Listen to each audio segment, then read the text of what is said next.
Crime branch की जो ER2 की टीम है, उसने 2 नोटोरियस क्रिमिनल्स को पकड़ा है, जो कि जाफराबाद में एक मर्डर हुआ था 2 भाइयों को, जिसमें उनको काफ़ी around more than 40 round firing हुई थी और उनको इन दोनों अक्यूज़ को क्राइम ब्रांच ने एक ब्रीफ एनकाउंटर के बाद पकड़ा है, जिसमें दोनों के लेग्स में गोली लगी है।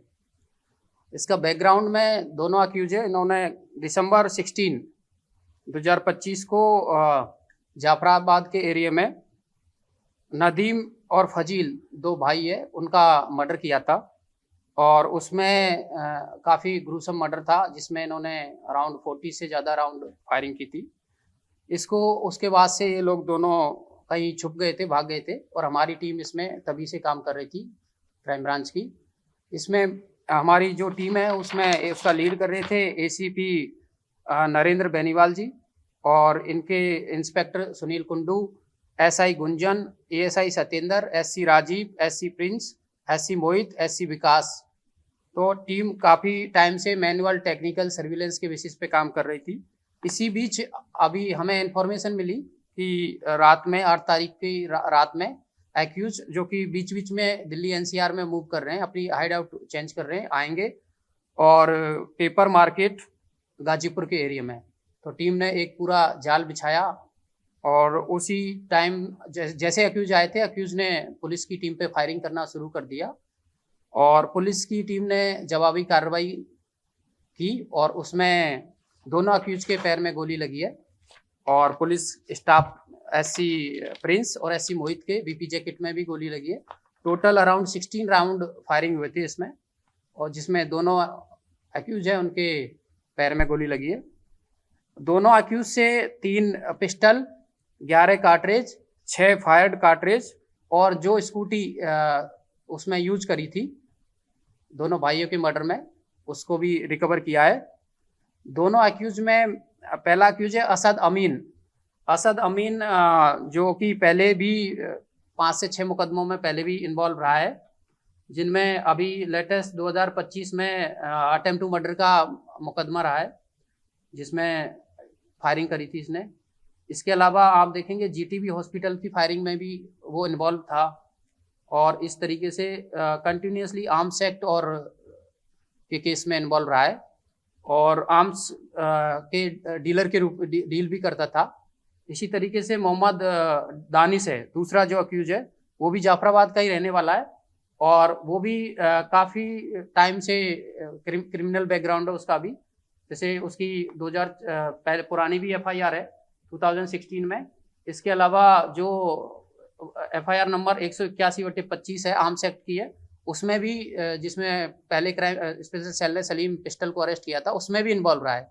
तो दोनों का बड़ा क्रिमिनल बैकग्राउंड रहा है और इसमें हमारी टीम को काफ़ी लंबे टाइम के बाद टीम इनके पीछे थी। टेक्निकल मैनुअल इनपुट के बेसिस पे दोनों को पकड़ा है। इस मर्डर का मोटिव क्या है? देखिए, जो अभी तक इन्वेस्टिगेशन में जो अभी तक पता चला है, इसमें जो मरने डीजीजे विक्टिम है उसका कहीं ना कहीं आर्म सप्लाई से लिंक था और उसके बाद जो अक्यूज है उसका भी कहीं ना कहीं जो अक्यूज दानिश है, स्पेशली मोहम्मद दानिश, वो भी कहीं ना कहीं आर्म सप्लाई में इन्वॉल्व रहा है और सलीम पिस्टल से लिंक्ड है। तो एक हिसाब से ये एरिया में डोमिनेंस के रूप में इन्होंने मर्डर किया था।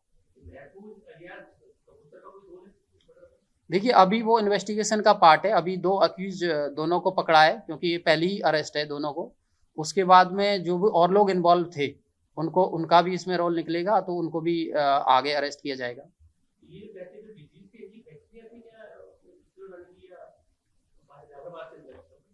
देखिए, अभी तक जाफराबाद का ऐसा कोई सामने नहीं आया कि इनकी कोई फैक्ट्री थी। हमारे उस इन्वेस्टिगेशन में हमारी जो टीम को आगे जो कंसर्न केस चल रहा है, कंसर्न थाना वो इन्वेस्टिगेट करेगा कि क्या कोई फैक्ट्री थी। हमारे इन्वेस्टिगेशन में फैक्ट्री नहीं आई। हाँ, ये जरूर आया क्योंकि पहले क्राइम ब्रांच की टीम उनको अरेस्ट कर चुकी थी कि आर्म सप्लाई के केस में, तो आर्म सप्लाई का काम था।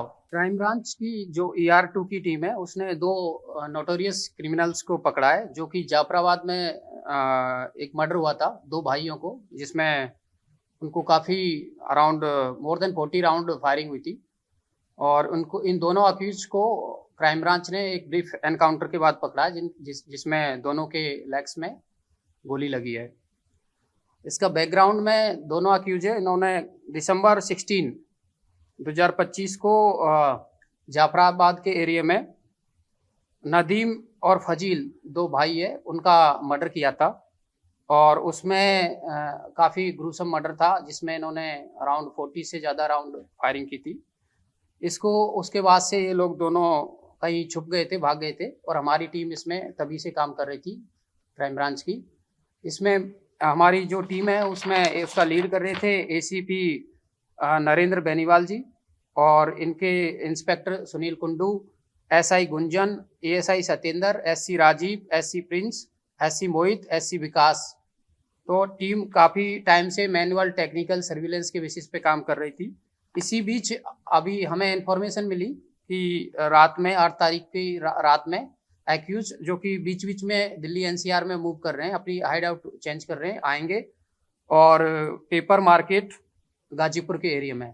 तो टीम ने एक पूरा जाल बिछाया और उसी टाइम जैसे एक्यूज आए थे, एक्यूज ने पुलिस की टीम पे फायरिंग करना शुरू कर दिया और पुलिस की टीम ने जवाबी कार्रवाई की और उसमें दोनों अक्यूज के पैर में गोली लगी है और पुलिस स्टाफ एससी प्रिंस और एससी मोहित के बीपी जैकेट में भी गोली लगी है।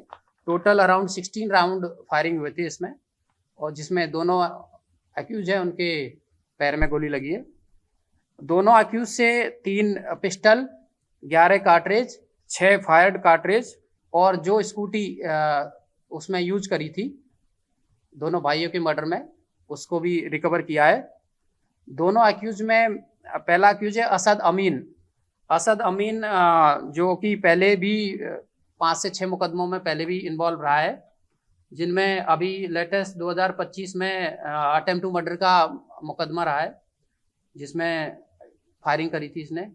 इसके अलावा आप देखेंगे जीटीबी हॉस्पिटल की फायरिंग में भी वो इन्वॉल्व था और इस तरीके से कंटिन्यूसली आर्म्स एक्ट और के केस में इन्वॉल्व रहा है और आर्म्स के डीलर के रूप डील भी करता था। इसी तरीके से मोहम्मद दानिश है दूसरा जो अक्यूज है, वो भी जाफराबाद का ही रहने वाला है और वो भी काफ़ी टाइम से क्रिमिनल बैकग्राउंड है उसका भी। जैसे उसकी 2000 पहले पुरानी भी एफआईआर है 2016 में।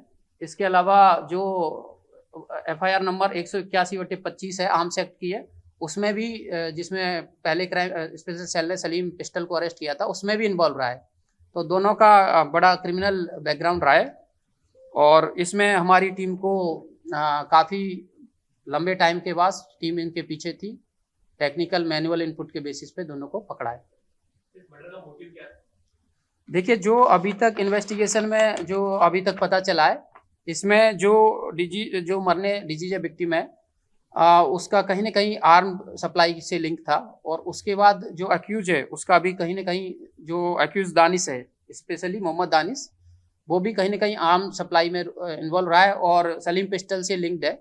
तो एक हिसाब से ये एरिया में डोमिनेंस के रूप में इन्होंने मर्डर किया था। देखिए, अभी वो इन्वेस्टिगेशन का पार्ट है। अभी 2 अक्यूज दोनों को पकड़ा है क्योंकि ये पहली ही अरेस्ट है दोनों को। उसके बाद में जो भी और लोग इन्वॉल्व थे उनका भी इसमें रोल निकलेगा, तो उनको भी आगे अरेस्ट किया जाएगा।